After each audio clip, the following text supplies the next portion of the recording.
Différentes façons de faire la comptabilité d'une petite entreprise. Bonjour et bienvenue.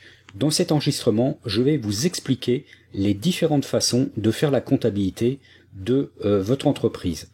Je traiterai ça en 3 parties. La première partie sur les obligations de votre entreprise, la deuxième sur les besoins pour la gestion de votre entreprise et la troisième et dernière partie sur les outils disponibles. Si vous me découvrez, je vous rappelle que je fais des vidéos, des podcasts et surtout une lettre privée confidentielle avec des contenus exclusifs. Le meilleur moyen de ne rien louper est de vous inscrire à ma lettre privée confidentielle. Je vous mets un lien d'inscription en dessous de cet enregistrement. Vous trouverez également un lien de téléchargement de la fiche guide de synthèse en dessous de cet enregistrement et par la suite, vous trouverez probablement un e-book puisque je vais développer le sujet dans un e-book. Alors, commençons maintenant tout de suite par l'introduction du sujet et le premier point que je souhaitais aborder, c'était donc qu'est-ce que la comptabilité. Alors, je ne vais pas revenir en détail sur ce sujet puisque je l'ai déjà traité dans une vidéo. Je vous mettrai le lien de la vidéo dans la fiche guide PDF, mais je vais quand même vous rappeler ma définition qui est en fait un outil d'enregistrement des flux d'une entreprise dans le but de déterminer le montant de ses résultats et de son patrimoine à une date fixée. Voilà, donc ça c'est pour la partie de définition de la comptabilité. Donc de quoi va-t-on parler dans cet enregistrement? Alors dans cet enregistrement, on va parler d'outils justement pour faire la comptabilité courante de votre entreprise. On ne parlera pas de bilan, d'arrêté de compte ou de compte annuel, c'est pas l'objectif. L'objectif c'est de traiter des outils qui vont vous permettre de faire des enregistrements comptables, de faire vos différents contrôles correspondants, donc comme l'état de rapprochement bancaire et la justification des comptes de tiers. Si tout cela, ça vous paraît un petit peu abstrait, vous pourrez revisionner la vidéo que je vous ai indiquée, dans laquelle j'ai vraiment expliqué cela en détail. Donc troisième point également de cette introduction, c'est la législation française. Alors ce que je voulais préciser au niveau de la législation, c'est qu'en fait la législation ne vous impose pas d'outils particulier, mais si vous utilisez un outil, et notamment un outil informatique, il aura un certain nombre de caractéristiques à respecter. Autre point également que je voulais aborder, c'est existe-t-il un outil universel? Alors là, si vous vous attendez à ce que dans cet enregistrement, je vous dise, bah voilà, pour faire la comptabilité courante de votre entreprise, il faut utiliser tel ou tel logiciel, vous allez être déçu parce que il n'y a pas de réponse universelle. Il y a une multitude d'outils qui répondent à des cas d'utilisation différents. Alors par contre, ce que l'on va développer dans cet enregistrement, c'est quels sont les éléments à prendre en considération justement pour choisir l'outil pour faire sa comptabilité. Alors il y aura principalement 3 éléments à prendre en considération. La première, ça va être les obligations donc de votre entreprise. Le deuxième, ça va être les besoins d'information que vous avez pour la gestion de votre entreprise. Et le troisième, c'est les outils disponibles, mais au regard un petit peu de ce que vous aimez, utiliser. Donc voilà comment je vais traiter ce sujet. Nous allons tout de suite passer au premier point, les obligations pour votre entreprise. Alors les obligations, ce qu'il faut aussi préciser, c'est que les obligations comptables dépendent des obligations fiscales d'imposition des bénéfices et qui peuvent être différents de ceux en matière de TVA. En matière d'imposition des bénéfices, il y a 3 régimes. Il y a un régime forfaitaire qui est le régime micro-entreprise et il y a 2 régimes réels que sont le régime simplifié et le régime normal. Alors ensuite, de quoi dépendent en fait l'application de tel ou tel régime? Ça va dépendre principalement de 3 choses. La première chose, ça va être la nature et le secteur d'activité de l'entreprise. Vous pouvez avoir par exemple des secteurs, des activités qui vont être industrielles, commerciales ou artisanales, et là ces activités-là vont dépendre de ce que l'on appelle les bénéfices industriels et commerciaux. Vous allez aussi pouvoir avoir des activités libérales qui, elles, vont dépendre de ce qu'on appelle les bénéfices non commerciaux, donc les BNC, BIC et BNC. C'est les deux principaux régimes fiscaux. Ça va dépendre également du chiffre d'affaires annuel hors taxe réalisé l'année précédente, et ça va dépendre également des options que vous allez, que vous aurez éventuellement exercées. Alors pour situer un petit peu tout cela, il y a un tableau qui est très bien fait donc sur le site du ministère de l'économie, et donc je vais vous le présenter. Donc c'est pareil, hein, je vous mettrai le lien de ce tableau, enfin de cet article dans la fiche guide PDF. Donc je vais tout de suite vous montrer ce tableau. Donc voilà l'article et le tableau auquel je fais référence. Donc là vous voyez qu'en fonction des chiffres d'affaires qui vont être réalisés et de la nature des activités, les régimes d'imposition des bénéfices vont varier. Donc là, bon, je vais peut-être pas tous les passer en revue, mais je vais quand même vous expliciter un petit peu comment fonctionne le tableau. Donc le tableau, on voit que ici en colonne, on a les différents régimes. Donc là, l'activité vente de marchandises, donc qui est un régime BIC. On voit que pour un chiffre d'affaires compris entre 0 et 170 000 euros, c'est le régime de la micro-entreprise qui s'applique de plein droit. Ensuite, entre 170 000 euros et 789 000 euros de chiffre d'affaires, c'est le régime simplifié. Au-delà de 789 000 euros, c'est le régime réel normal. Par contre, il y a toujours possibilité d'opter pour le régime supérieur. Donc c'est-à-dire que lorsque vous faites un chiffre d'affaires entre 0 et 170 000, vous pouvez toujours opter pour un régime simplifié ou un régime normal. Bon, après je ne vais pas vous détailler les seuils pour la prestation de services et les autres activités, puisque là vous le voyez. Alors par contre, une petite particularité quand même, c'est que dans les activités libérales, il n'y a pas 3 régimes, mais il y en a uniquement 2. Donc de 0 à 70 000 euros, c'est le régime donc de la micro-entreprise, et au-delà de 70 000 euros, c'est un régime réel qui est un petit peu particulier, et qui s'appelle le régime de la déclaration contrôlée. Donc c'est pour ça qu'on a une colonne et ici une ligne à part. Donc voilà, ce tableau-là va vous permettre, en fonction de votre chiffre d'affaires et de votre activité, de déterminer le régime fiscal applicable.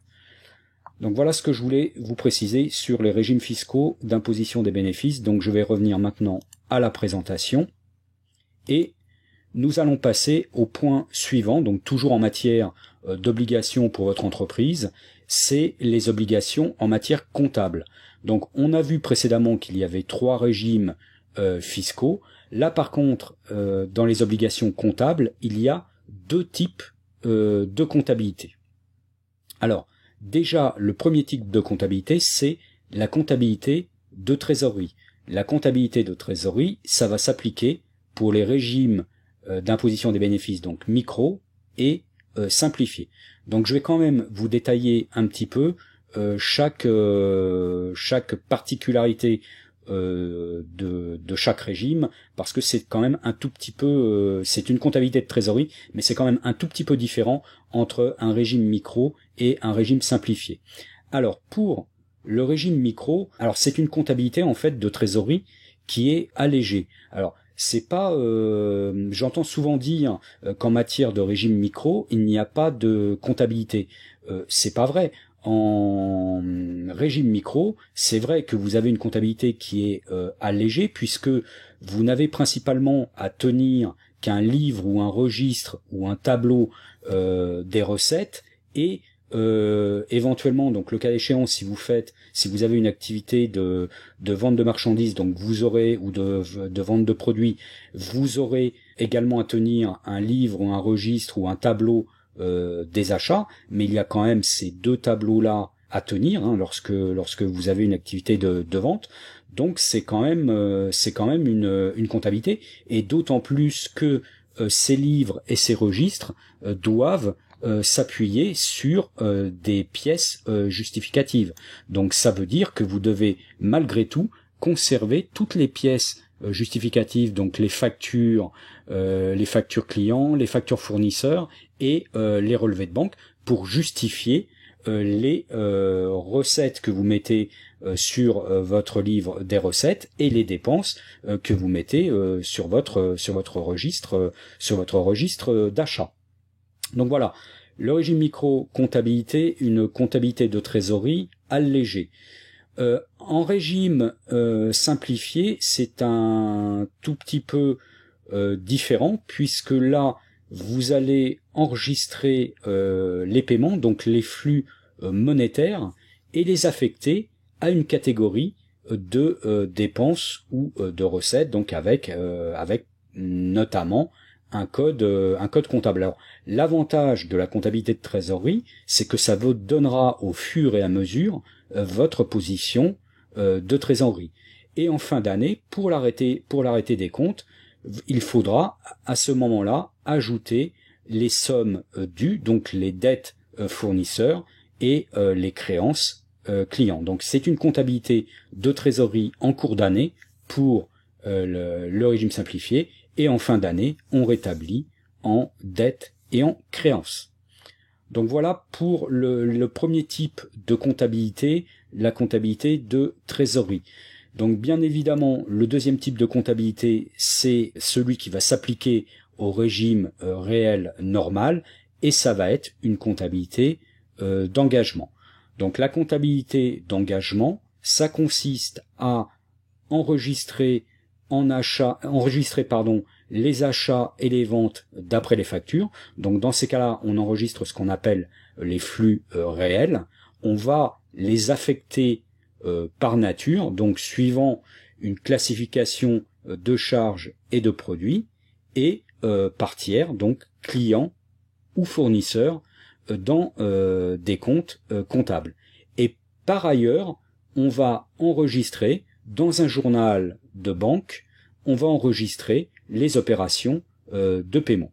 Donc ça veut dire qu'en permanence, on aura au fur et à mesure les dettes, les créances et la position de trésorerie. Donc la comptabilité d'engagement est quand même un tout petit peu différente de la comptabilité de trésorerie. Elle est un petit peu plus complexe, puisqu'il n'y a pas qu'un seul élément à enregistrer, donc les opérations de trésorerie, mais il y a également les opérations d'achat et les opérations de vente à enregistrer séparément.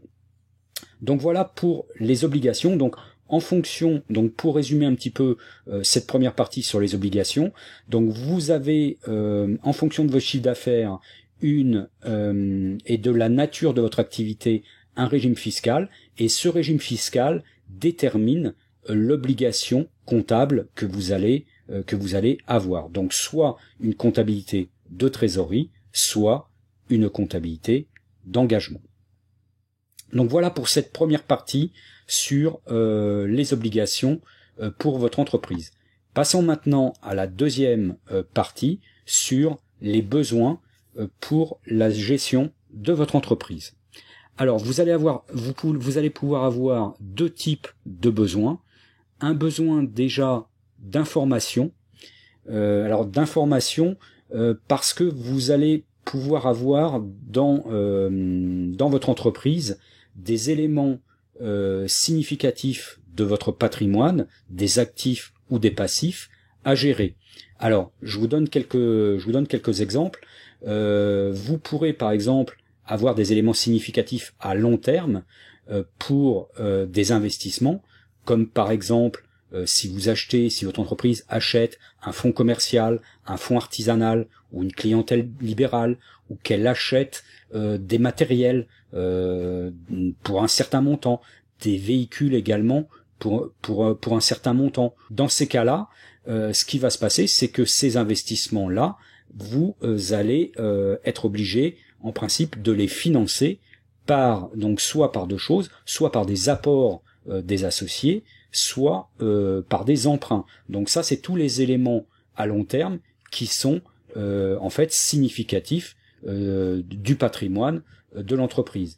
Et vous pourrez également avoir des éléments significatifs à court terme, comme par exemple des stocks ou des délais de paiement clients et fournisseurs. Alors les délais de paiement, c'est pour les clients par exemple, si votre client vous paye à 30 jours ou à 60 jours, et si vous payez vos fournisseurs comptant, ça va vous générer un décalage de paiement. Et l'inverse est aussi vrai, hein. Vous pouvez avoir des clients qui vous payent au comptant et des fournisseurs que vous réglez à 30 ou 45 jours. Mais en contrepartie, vous pourrez avoir une durée de stockage qui va être qui peut être variable. Ça peut être de 15 jours, 30 jours, 45 jours, 60 jours. Donc il peut y avoir à court terme un certain nombre d'éléments également à financer, donc d'éléments significatifs à financer. Donc, si vous n'avez pas ces éléments-là à gérer dans votre gestion de patrimoine de votre entreprise, vous pouvez vous contenter d'un point de vue gestion, d'une comptabilité de trésorerie. Par contre, si vous avez un certain nombre d'éléments comme cela à gérer dans le patrimoine de l'entreprise, une comptabilité d'engagement pourra être nécessaire. Tout va dépendre du caractère significatif ou pas. Mais dans l'hypothèse où vous avez un certain montant d'investissement à financer par exemple par emprunt, ou que vous avez des clients qui ne vous payent pas au comptant, ou des fournisseurs que vous ne réglez pas au comptant, il y a fort à parier que vous aurez besoin pour la gestion de votre entreprise d'une comptabilité d'engagement. Donc ça, c'était le premier besoin que vous pouviez avoir pour la gestion de votre entreprise. Le deuxième besoin que vous pourriez avoir, c'est d'outils pour la gestion de l'activité de votre entreprise. Si vous avez un volume de factures important ou un volume d'opérations de caisse important ou une boutique en ligne, vous allez probablement utiliser un logiciel informatique pour pouvoir gérer ça. Dans ces cas-là, ça va fortement orienter le choix de l'outil que vous allez faire pour la comptabilité de votre entreprise. Parce que vous aurez tout bénéfice à récupérer les informations de votre logiciel de facturation, de votre logiciel de caisse ou de votre logiciel de gestion de boutique en ligne. Vous aurez tout bénéfice de récupérer les opérations pour les intégrer directement à ce moment-là dans un logiciel de comptabilité. Donc ça va influer sur le choix de l'outil que vous allez prendre pour faire la comptabilité de votre entreprise. Donc vous voyez que là on ne parle plus dans ces deux points de besoin pour la gestion, on ne parle plus d'obligations, mais on parle d'autres éléments qui vont pouvoir influer sur, d'une part, soit la comptabilité que vous allez tenir, soit l'outil que vous allez utiliser. Donc ça sera une décision à prendre indépendamment de l'obligation que vous allez avoir. Donc en principe, il faudra faire votre choix en fonction de vos obligations, mais aussi des besoins que vous allez avoir pour la gestion de votre entreprise. Et vous serez peut-être obligé, pour les besoins de la gestion de votre entreprise, de choisir un outil qui soit supérieur en termes d'utilisation à ce que vous auriez pu prendre uniquement sur la base de vos obligations. Donc voilà ce que je voulais vous dire sur cette deuxième partie concernant les besoins pour la gestion de votre entreprise. Passons maintenant à la troisième et dernière partie, les outils disponibles. Alors au niveau des outils disponibles, vous allez avoir soit des outils papier ou des outils informatiques, mais ce qui va avant tout aussi faire la différence, c'est vos goûts. C'est très important de choisir un support que vous aimez parce que vous allez y passer du temps. Donc si vous êtes vraiment à l'aise avec du papier ou vraiment à l'aise avec des tableaux ou vraiment à l'aise avec des logiciels informatiques, bah c'est bien évidemment vers ces choses-là qu'il va falloir se tourner si c'est compatible avec les obligations de votre entreprise et ses besoins en matière de gestion. Donc vous voyez qu'il va falloir essayer de trouver ce qui correspond le mieux à ce que vous avez besoin et ce que vous aimez. Parlons maintenant du premier outil, l'outil papier. Alors l'outil papier, contrairement à ce que l'on entend assez souvent, ce n'est pas interdit. Donc à partir du moment où ce n'est pas interdit, c'est donc autorisé et rien n'impose aujourd'hui, en tout cas aujourd'hui, l'informatique. Alors la comptabilité, vous pouvez tout à fait la faire de manière papier, sur des registres, sur des à la limite, si vous avez vraiment peu d'opérations, ça peut être quelques pages, ça peut être un cahier. Bon, par contre c'est vraiment réservé au cas où vous avez vraiment très peu d'opérations, parce que si vous avez un certain volume d'opérations, ça va être compliqué à gérer.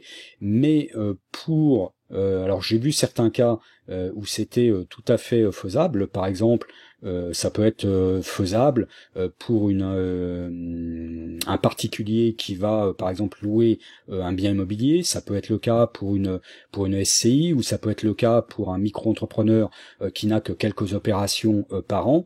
C'est tout à fait envisageable de le faire sur papier, sur un registre ou un cahier ou ce que vous voulez, à partir du moment où toutes les opérations sont reportées dessus conformément au régime fiscal qui vous est applicable.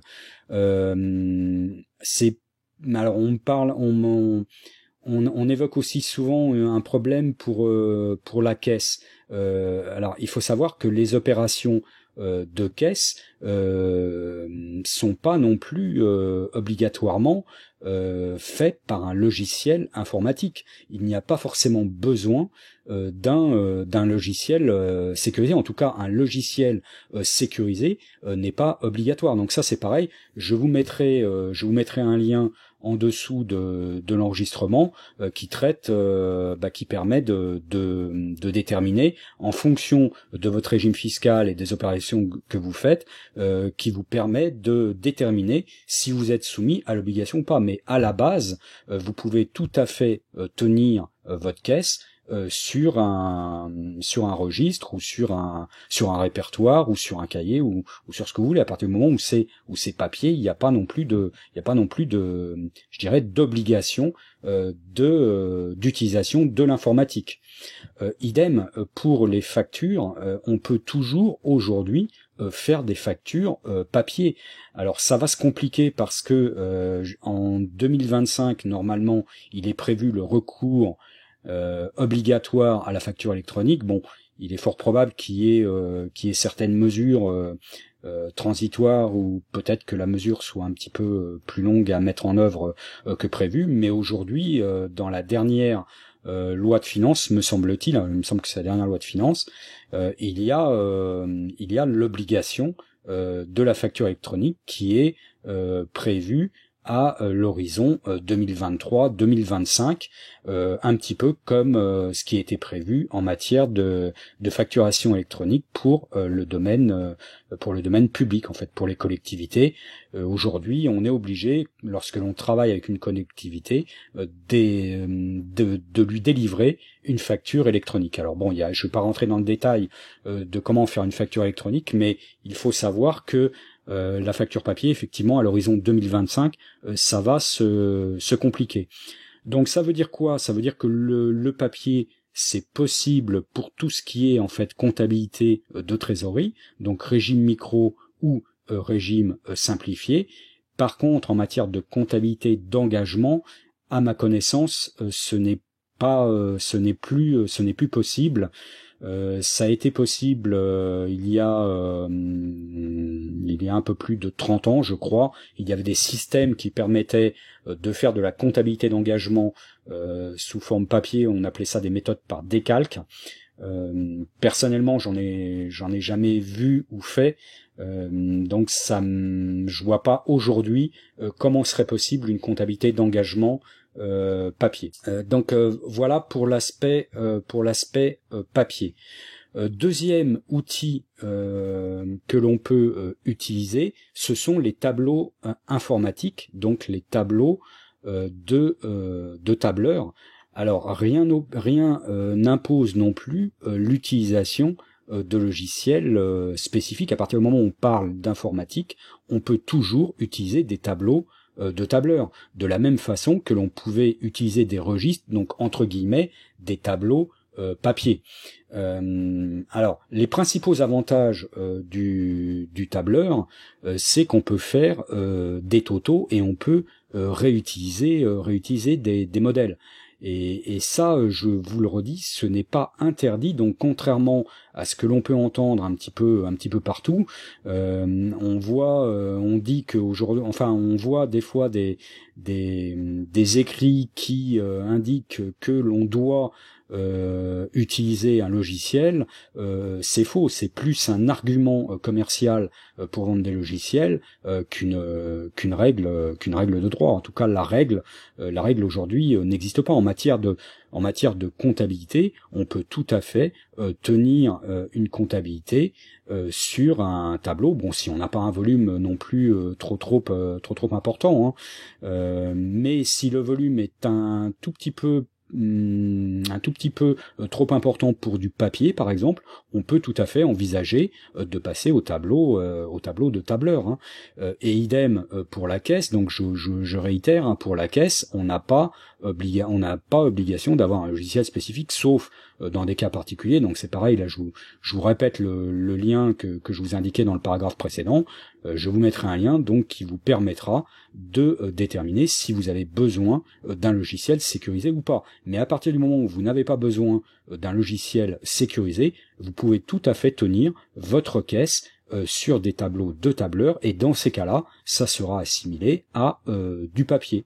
Alors, idem pour les factures, hein. Pour les factures, on n'a pas non plus obligation de faire ça avec un logiciel de facturation spécifique. On peut tout à fait faire une facture avec un tableur, et c'est tout à fait possible aujourd'hui avec un tableur de faire de la facture électronique, puisque la facture électronique, c'est juste un format de fichier spécifique, et il existe aujourd'hui des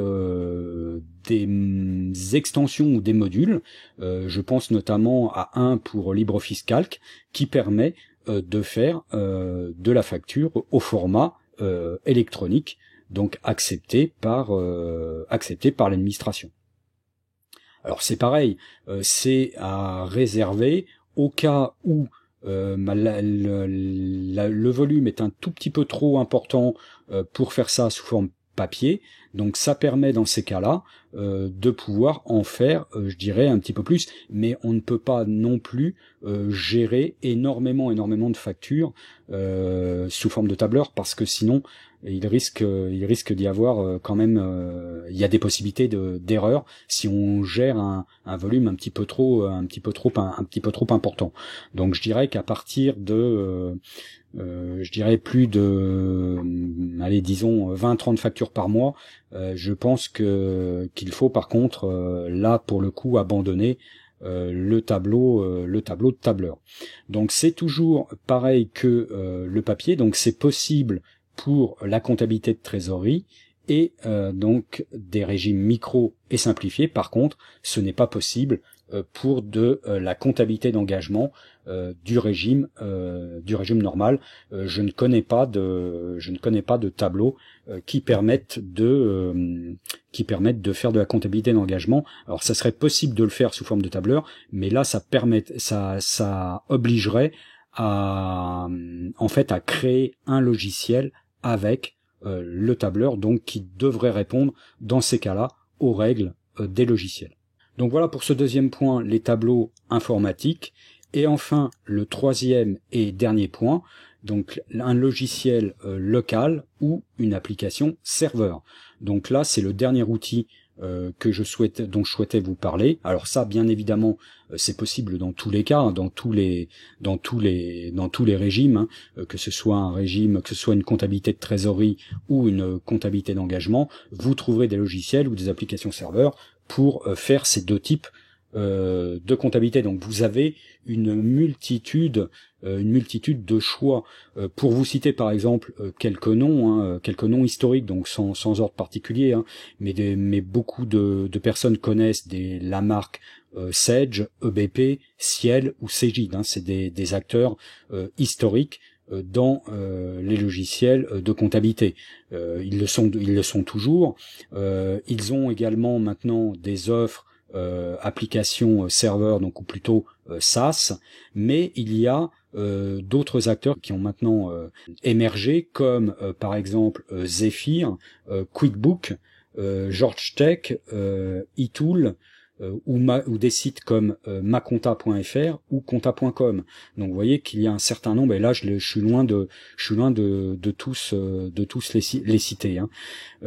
Après, ce qui va un petit peu permettre de choisir, c'est suivant que vous voulez un logiciel local ou une application distante. Et là c'est pareil, si vous ne percevez pas trop la différence, je vous mettrai dans la fiche guide PDF un lien vers une vidéo que j'ai fait sur cette question, qui vous permettra de bien comprendre la différence entre les deux. Et un autre critère qu'il va y avoir aussi, c'est si vous souhaitez utiliser un logiciel propriétaire ou un logiciel libre ou open source. Donc il y a plusieurs, vous voyez qu'il y a plusieurs choix possibles à ce niveau-là. Alors par contre, il y a, quelles que soient les préférences que vous allez avoir, local ou distant, ou propriétaire, ou libre et open source, il va malgré tout y avoir un certain nombre de points à vérifier dans le logiciel ou dans l'application que vous allez choisir. Le premier point, ça va être déjà le respect de la législation. Alors le respect de la législation, ça va pouvoir porter sur deux choses. Ça va pouvoir porter sur la certification ou l'attestation pour le logiciel, donc notamment pour la partie caisse. Si vous utilisez un logiciel intégré qui intègre également la partie gestion de caisse et que vous êtes soumis à l'obligation de logiciel sécurisé, dans ces cas-là, il faudra bien que vous vérifiez que le logiciel ou l'application soit bien certifié ou qu'elle puisse faire l'objet de la délivrance d'une attestation. Ça, c'est le premier point important au niveau du respect de la législation. Le deuxième point, c'est que votre logiciel soit capable de générer un fichier des écritures comptables, ce que l'on appelle aussi un FEC, et que ce FEC soit valide. Ça, c'est vraiment obligatoire, parce qu'actuellement, le FEC est demandé uniquement en cas de contrôle. Et si vous n'avez pas de FEC valide, ça veut dire que votre comptabilité n'est pas valide, hein, donc ça pose la question du rejet de la comptabilité, le cas échéant, hein. Là actuellement c'est uniquement en cas de contrôle, mais de plus en plus il va être question de transmettre ce FEC lors de l'envoi des déclarations annuelles de résultats. Donc ça va devenir vraiment de plus en plus, c'est déjà de plus en plus crucial, hein. Donc deux points à vérifier au niveau du respect de la législation: la certification ou l'attestation et le fichier des écritures comptables. L'autre point également qu'il va falloir que vous vérifiez, c'est si le logiciel ou l'application que vous choisissez a une documentation donc qui soit compréhensible, et s'il y a un support client ou une communauté qui est réactive. Parce qu'en cas de problème, si vous avez un problème, il va falloir que vous puissiez déjà, d'une part, vous appuyer sur une documentation que vous comprenez, et de deux, qu'en cas de difficulté que vous ne résolvez pas avec la documentation, que vous puissiez avoir du support, soit du support client payant, soit du support de communauté réactif. Troisième point également à vérifier, c'est l'ergonomie de l'interface d'utilisation du logiciel ou de l'application. Et donc là, ça veut dire qu'il va falloir que vous testiez sur une installation de démonstration. Il va falloir que vous testiez un petit peu l'interface et que vous regardiez un petit peu si vous comprenez facilement ou pas le fonctionnement du logiciel et si la documentation vous aide dans l'utilisation du logiciel. Donc si le logiciel est ergonomique ou pas. Et dernier point également à vérifier, c'est que le logiciel soit régulièrement mis à jour, que vous puissiez faire des sauvegardes et que vous puissiez également exporter les données en cas de problème pour pouvoir changer le cas échéant de logiciel. Ça, c'est extrêmement important. Enfin, dernier point que je voulais aborder avec vous dans le logiciel ou les applications. Donc je vous ai cité un certain nombre de logiciels, je vous ai expliqué un petit peu les critères de choix qu'il y avait et les points à vérifier. Maintenant, je vais vous dire, moi, quel est le logiciel que j'ai choisi. Donc le logiciel que j'ai choisi, c'est Dolibar. Donc Dolibar a un site officiel, hein. Donc c'est pareil, je vous mettrai le lien dans la fiche guide PDF. Donc c'est un logiciel qui est piloté par une association. C'est un ERP CRM open source. Donc ERP en français, ça signifie un logiciel de gestion intégré, c'est-à-dire qu'il permet de gérer les flux clients, les flux fournisseurs et les flux de trésorerie. Et CRM, ça veut dire qu'il vous permet également de gérer la relation client. Donc globalement, si vous voulez, ça permet la gestion complète de l'activité d'une entreprise. Alors après, il y a aussi une gestion que l'on appelle par module. Il y a un module de facturation, il y a un module de caisse, il y a des modules qui permettent de synchroniser, par exemple, une boutique en ligne WordPress, WooCommerce avec Dolibar, et il y a surtout un module comptabilité avancée qui permet de faire la comptabilité courante. Ça va permettre de générer automatiquement à partir du suivi des flux clients, fournisseurs et trésorerie. Ça va permettre de générer automatiquement les enregistrements comptables de votre cycle client-vente, de votre cycle achat-fournisseur et de votre cycle banque et trésorerie. Et vous pourrez également, avec ce module comptabilité avancée, faire manuellement les opérations de contrôle, donc c'est-à-dire l'état de rapprochement bancaire et la justification des comptes de tiers. Donc, globalement, avec ce module, vous pourrez faire la comptabilité courante et de manière, je dirais, automatique pour toute la partie enregistrement. Donc ça, c'est vraiment un très très gros avantage de ce logiciel.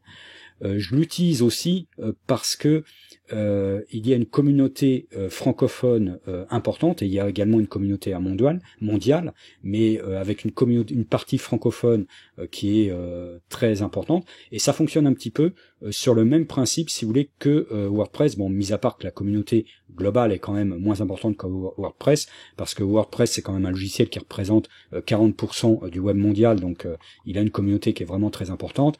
Dolibar ne représente pas 40% des logiciels de comptabilité au niveau mondial, donc la communauté est plus réduite. Mais par contre, il y a malgré tout des développeurs qui travaillent, donc comme WordPress, hein, des développeurs qui travaillent sur le cœur de Dolibar, donc ce qu'on appelle le core, et il y a également des développeurs qui travaillent sur des modules, il y a des intégrateurs, il y a des partenaires, il y a un forum, il y a des groupes Facebook, donc je vous mettrai pareil des liens dans la fiche PDF. Il y a un groupe aussi Telegram, donc je vous mettrai également le lien du groupe Telegram dans la fiche guide PDF. Et donc la communauté, donc tout ça pour vous dire que la communauté est quand même extrêmement importante, et ça c'est un gage de sécurité dans l'utilisation d'un logiciel d'une telle importance pour la gestion de l'activité d'une entreprise. Autre point également que j'aime dans ce logiciel, c'est qu'il s'adresse à tout type de structure, donc du grand groupe à l'association, en passant par la petite entreprise ou société et le micro-entrepreneur. Donc ça s'adapte vraiment à tout type de structure. Alors, ce qu'il faut également que je vous dise, c'est que c'est une application serveur, donc que l'on peut installer sur un hébergement web, donc même un hébergement mutualisé, hein, donc ça permet d'utiliser l'application sur plusieurs machines et en différents lieux. Alors pour toute cette partie-là, cette partie hébergement, je vous mettrai, j'ai fait une vidéo sur hébergeur et hébergement web, je vous mettrai le lien dans la fiche guide PDF. J'ai fait également une vidéo sur l'installation de Dolibar chez Infomaniac, donc mon hébergeur, je vous mettrai également le lien de cette vidéo. Et j'ai fait également 2 vidéos sur l'installation de Dolibar en local avec l'environnement WAMP Server. Donc c'est pareil, je vous mettrai les liens de ces 2 vidéos si vous voulez un petit peu aller plus loin sur cette question. Et enfin, dernier point qui m'ont fait choisir Dolibar, c'est que l'application serveur et les modules sont non payants, qu'on a la liberté d'adhérer à l'association ou de faire un don ou d'aider la communauté à se développer. Donc on n'est pas du tout sur le même modèle que les logiciels propriétaires du type Sage, EBP, Ciel ou Cegid. Donc c'est un modèle communautaire du même type que WordPress, donc avec un cœur et des modules non payants. Alors par contre, il y a des modules effectivement également qui sont payants, mais pour d'autres utilisations et qui sont en fait faits par des développeurs spécialisés Dolibar. Mais la base, l'application serveur et les modules nécessaires à la gestion complète de l'activité, donc que je vous ai cité, donc le module de facture, le module de caisse, le module de synchronisation de boutique WooCommerce et le module de comptabilité avancée sont non payants. Donc voilà toutes les raisons qui m'ont fait choisir Dolibar. Donc voilà ce que je souhaitais vous dire sur ce sujet. J'espère que cela vous a été utile et que vous avez aimé. Dites-le moi en cliquant sur le pouce en haut ou de couleur bleue, ou le pouce en bas ou de couleur rouge dans le cas contraire. N'hésitez pas non plus à faire vos remarques et observations en commentaire pour échanger sur le sujet. Merci de votre écoute et à bientôt.